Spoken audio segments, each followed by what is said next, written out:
हरे कृष्णा दोस्तों, कैसे हो आप सब। तो उम्मीद है कि आप सब ठीक होंगे। तो आज की हमारी कथा है जगन्नाथ भगवान के बारे में। जैसे कि आप लोग जानते हैं कि महाभारत युद्ध के बाद कृष्ण भगवान को माता गांधारी ने श्राप दिया था कि तुम्हारी द्वारका नगरी समुद्र में डूब जाएगी और तुम्हारे वंश का विनाश हो जाएगा। उसी तरह फिर उनके दिए हुए श्राप के बाद से ऋषि मुनि जब वहां पर आते हैं तो शाम एक गर्भवती स्त्री बनकर उनके सामने उनके दोस्तों के साथ में जाते हैं और उन ऋषि मुनियों के साथ में मजाक करते हैं।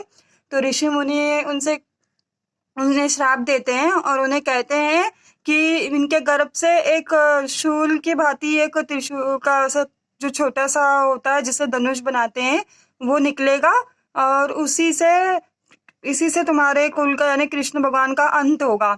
ऐसा उनको श्राप मिलता है। तो उस श्राप के कारण फिर उसी तरह से उसके गर्भ से वो तीर निकलती है और वो उस तीर को समुद्र में बहा देते हैं।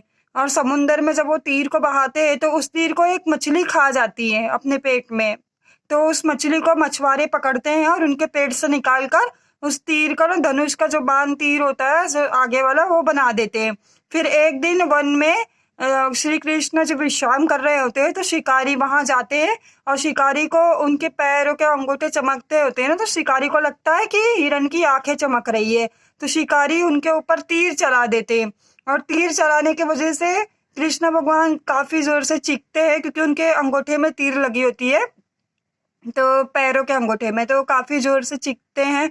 उसके बाद में शिकारी उनके पास जाकर उनसे माफी मांगते हैं। माफी मांगने के बाद में कृष्ण भगवान कहते हैं कि मेरी लीला समाप्त हो गई, अब मुझे वैकुंठ जाना होगा। तो उसके बाद जो शिकारी होते हैं वो कृष्ण भगवान का अंतिम संस्कार करते हैं, परंतु अंतिम संस्कार करने के बाद भी जो कृष्ण भगवान का हृदय होता है ना वो नष्ट नहीं होता है। तो उनके हृदय को शिकारी अपने पास रख लेते हैं, उनके दिल को।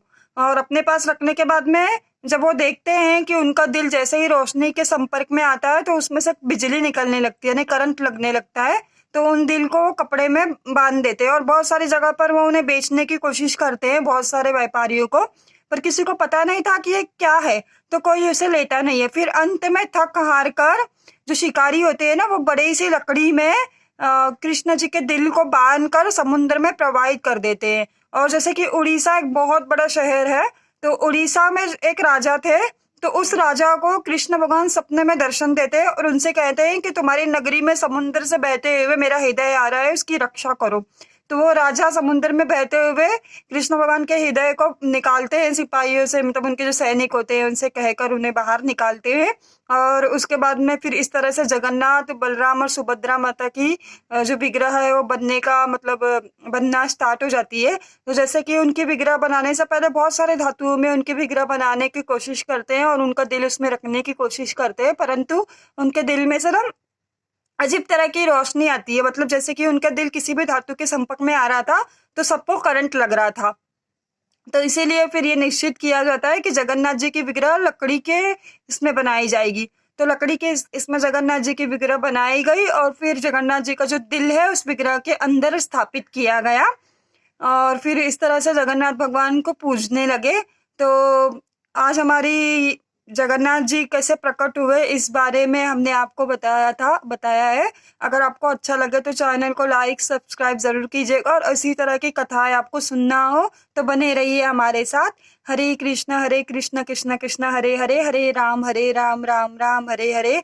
जय जगन्नाथ, जय बलदेव, जय सुभद्रा, जय जय जगन्नाथ। हरे कृष्णा, जय गौर विष्णु प्रिया।